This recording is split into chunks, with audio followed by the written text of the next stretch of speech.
Ayan, dahil bagyo ngayon, di tayo pwedeng lumabas. Ito na lang naisip ni nanay lutuin. Yung ampalaya, binili ko pa siya sa Worldwide bago bumagyo. And then, lagyan natin ng bones. Iluto natin sa munggo.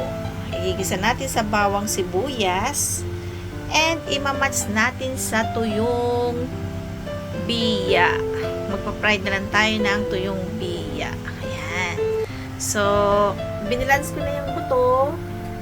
Ngayon, papakuluin natin yung ating munggo at bones ng magkasabay. Okay, lagyan na natin yung ating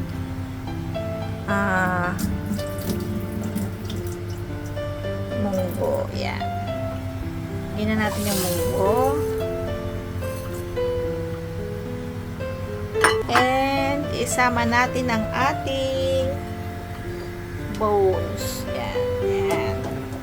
Mahirap pala yung camera at saka camera at saka ikaw na rin nag-video, ikaw na rin mahirap pala yun. Okay, yan. Papakuluin natin yan. Lalagyan natin siya ng asin at saka sibuyas at black pepper habang pinapakulit. Okay. Siya ng asin.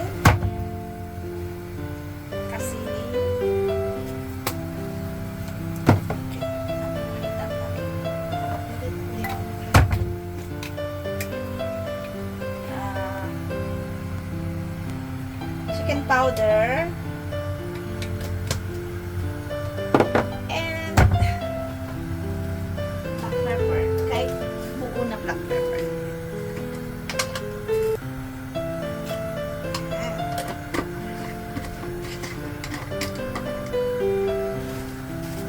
Masarap yung black pepper ko kasi ayan ang Pilipinas. And lagyan din natin ang sibuyas para may lasa yung ating pork. Dali lang. Kuhain mo lang.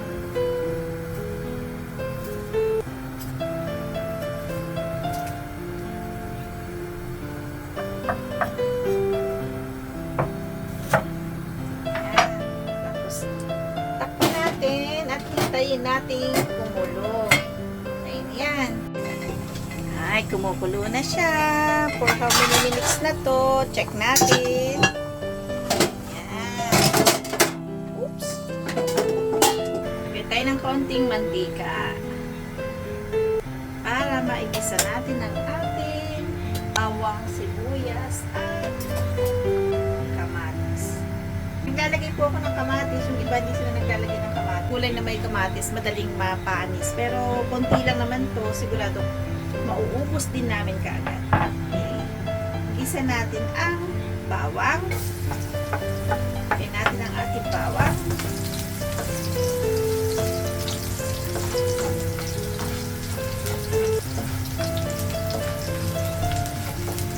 Kung gusto nyo medyo mapula para mabango or slight ganyan lang para garlic press ang taste ninyo.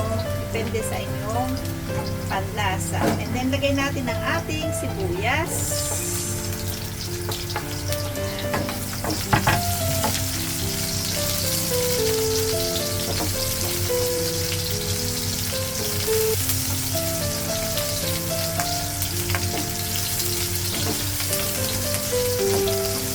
And lagay natin ang ating kamatis.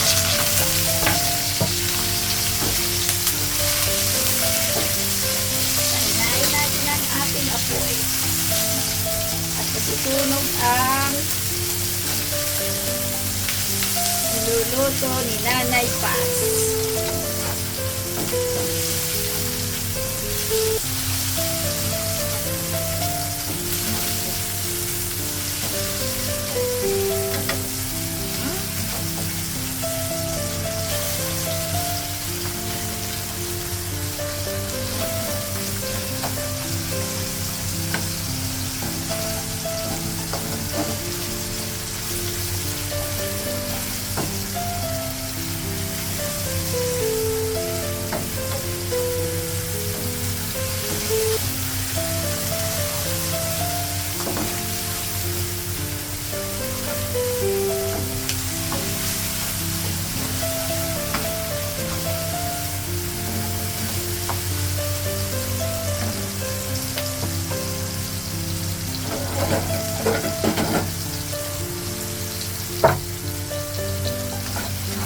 Ilagay na natin yung ating munggo.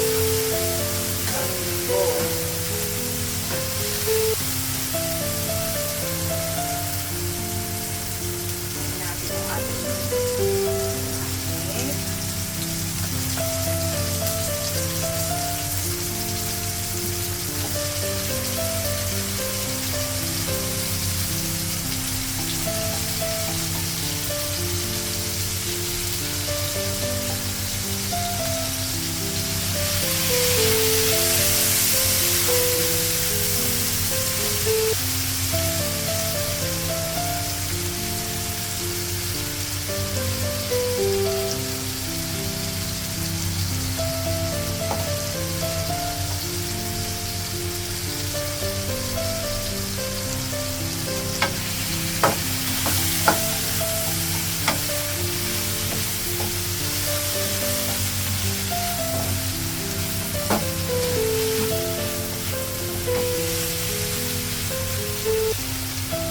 tapos ilagay natin yung ating munggo. Yan. Sama na natin ang sabaw. Yes.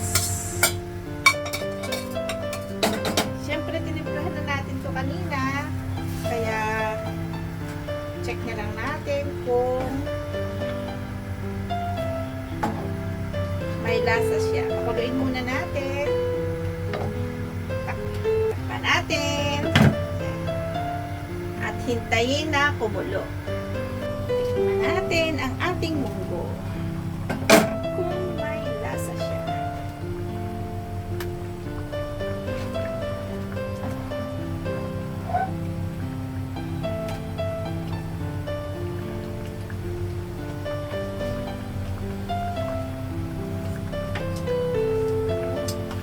Lagyan natin ng konting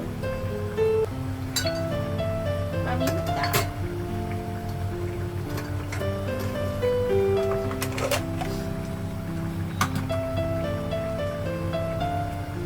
Tulog na paminta.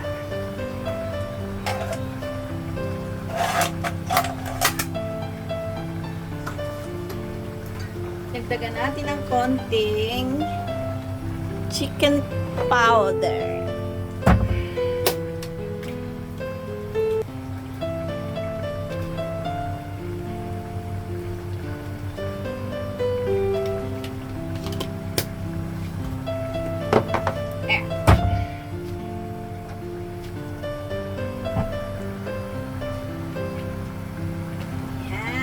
Pwede na nating ihalo ang ating ampalaya.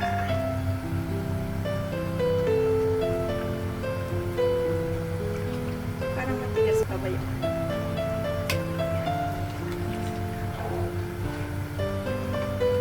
Ang technique, lagyan natin ng konting oil bago natin lagay yung ating dahon.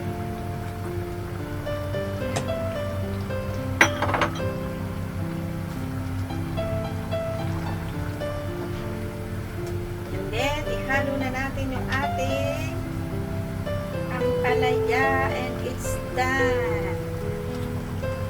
Nagkimay ko ng ampalaya, hindi marunong. Mag-isa nga, isinama na.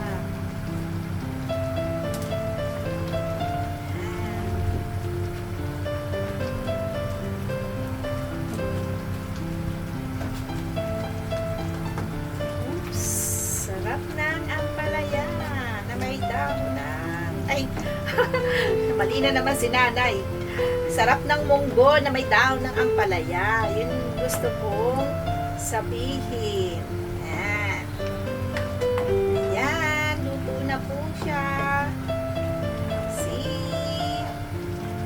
Ang aming ampalaya, ang aming munggo na may dahon ng ampalaya.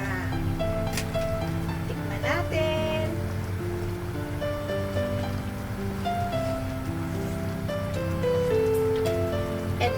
Magluluto ako ng pritong tuyong biya. O, di ba? Masarap. Ayan. Ang kay Nanay Paz na munggo na may dahong ampalaya. Sana po nagustuhan yung lahat ang panibagong luto ni Nanay Paz munggo with ampalaya, version ni Nanay Paz, sa may bagyong panahon. Thank you po sa aking mga subscribers, sa mga manonood ko, sa mga kapamilya ko dyan, ka-Team Dreamer, aking mga kaibigan sa YT. Salamat po ng maraming and please pakisupport nyo na rin po si Madam Lori Aquino Talita. Isa po siyang charity vlogger. Please subscribe po and watch their videos na para makatulong tayo sa kanila. Pag kumita sila, syempre mas marami silang matutulungan. And sa lahat ng mga hindi pa nag-subscribe kay Nanay Paz, please subscribe po kayo and panoorin nyo yung mga videos ko. Maraming pong salamat. Thank you for watching. God bless us all. Bye-bye!